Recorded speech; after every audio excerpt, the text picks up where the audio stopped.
Welcome to Have You Read It, the channel where we bring books to life, one summary at a time. Today, we're exploring Ryan Holiday's The Obstacle is the Way, the timeless art of turning trials into triumph. This book explores a philosophy for overcoming challenges and thriving in the face of adversity, inspired by the ancient Stoics.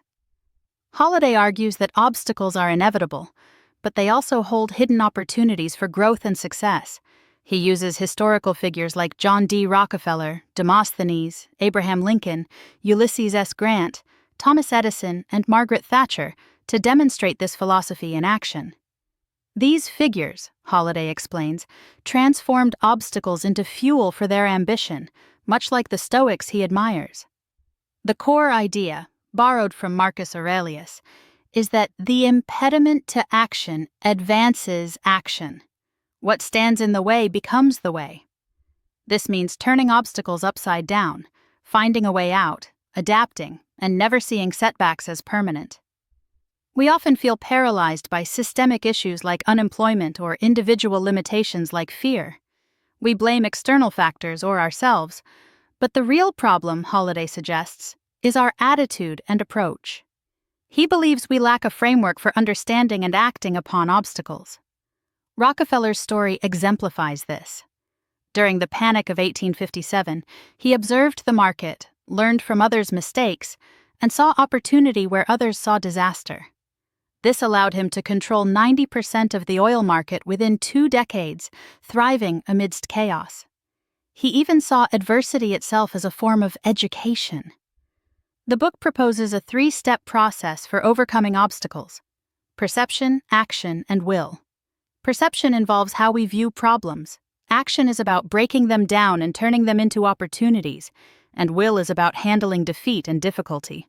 Perception is about controlling our reactions. We decide whether to be harmed, like Reuben Hurricane Carter, who refused to be defined by his wrongful imprisonment, focusing on his legal case and self-improvement instead.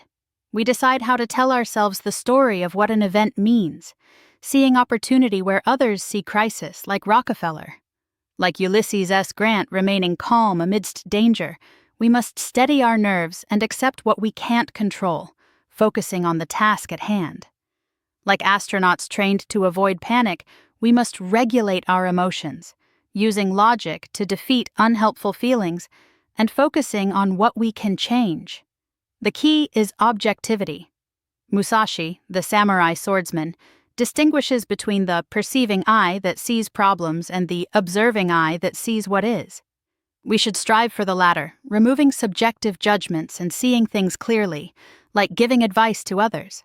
Their problems always seem simpler because we lack their emotional baggage. Altering perspective is crucial. Pericles calmed his panicked crew during a solar eclipse by demonstrating that the cause of darkness is irrelevant. Context and framing matter. How we interpret events dictates our response. George Clooney reframed auditions as a chance to solve the casting director's problem, transforming his perspective and career. Focusing on what we can control is essential. Tommy John, the baseball pitcher, constantly asked, "Is there a chance? Is there something I can do?" He focused on the 1 in 100 chance of recovering from a career-ending injury and took it. He lived by the serenity prayer, focusing on what was in his power: his emotions, judgments, attitude, perspective, desires, decisions, and determination. We also need to stay present. Many successful businesses started during recessions because their founders were too busy dealing with the present to worry about the larger economic picture. Emerson's wisdom reminds us not to waste time on explanations or abstract anxieties, but to focus on the now. Thinking differently is essential.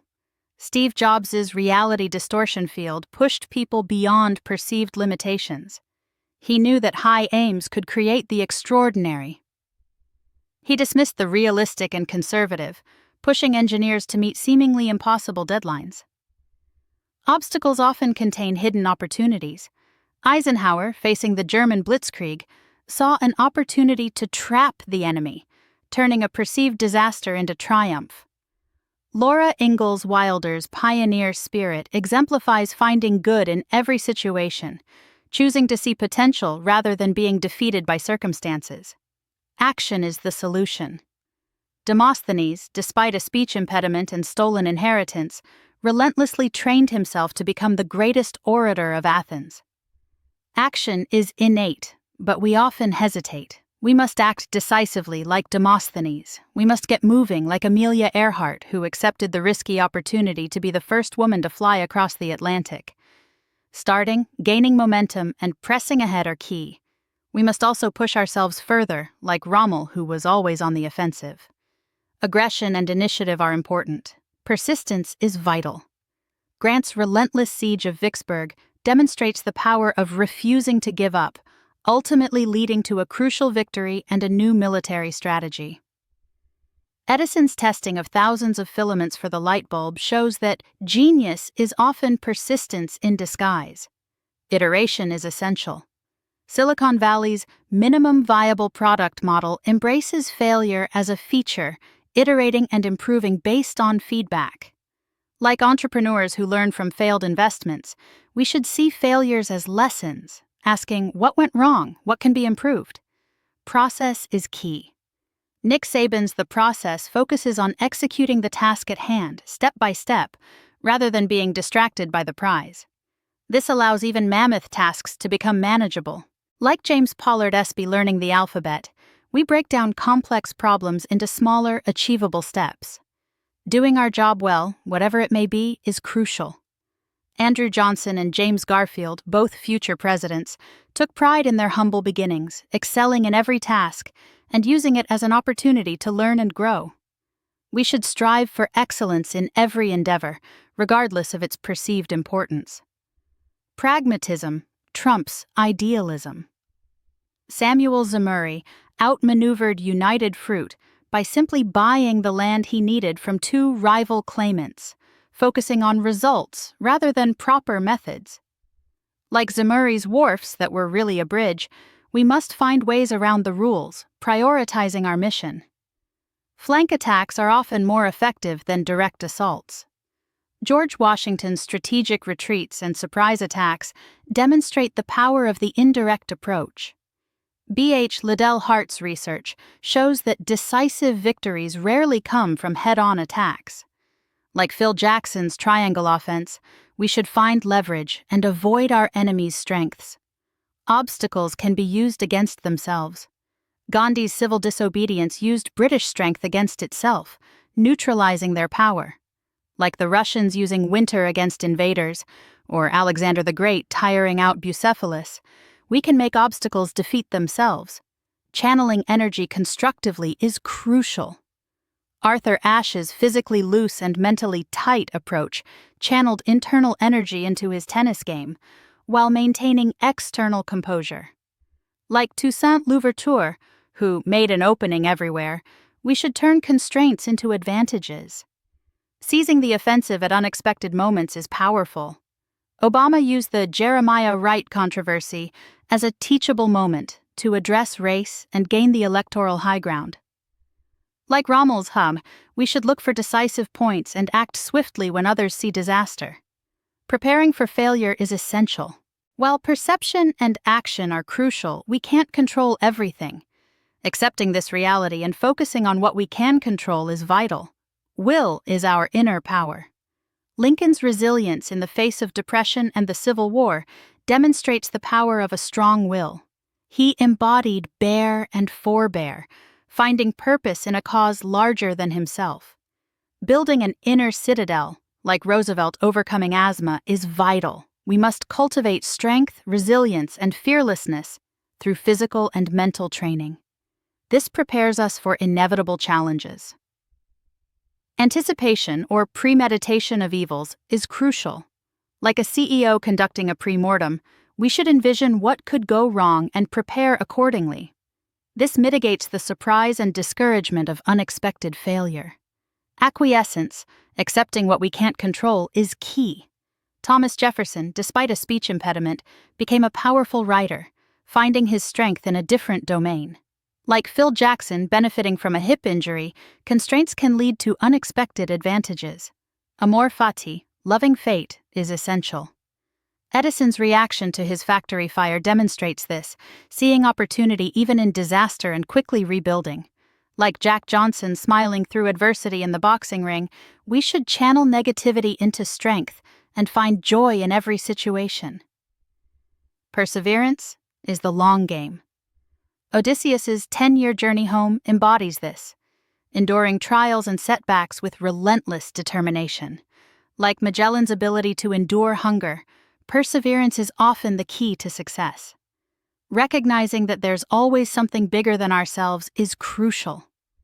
Stockdale's focus on his fellow POWs gave him strength and purpose. Like Henry Rollins's call for moral backbone during a crisis, we should focus on helping others and upholding principles, finding strength in shared purpose. Meditating on mortality provides perspective. Montaigne's near-death experience transformed him, leading to a life of purpose and clarity. Remembering our mortality makes life more urgent and meaningful, prompting us to prioritize wisely. Finally, we must prepare to start again. Obstacles are never-ending. Overcoming one simply brings us to the next. This is the nature of life, a constant process of growth and challenge. As Marcus Aurelius demonstrated by turning Cassius's rebellion and then his murder into an opportunity for forgiveness, the obstacle can become the way. It is always an opportunity to improve. Main takeaway: obstacles are inevitable, but they are also the path to progress.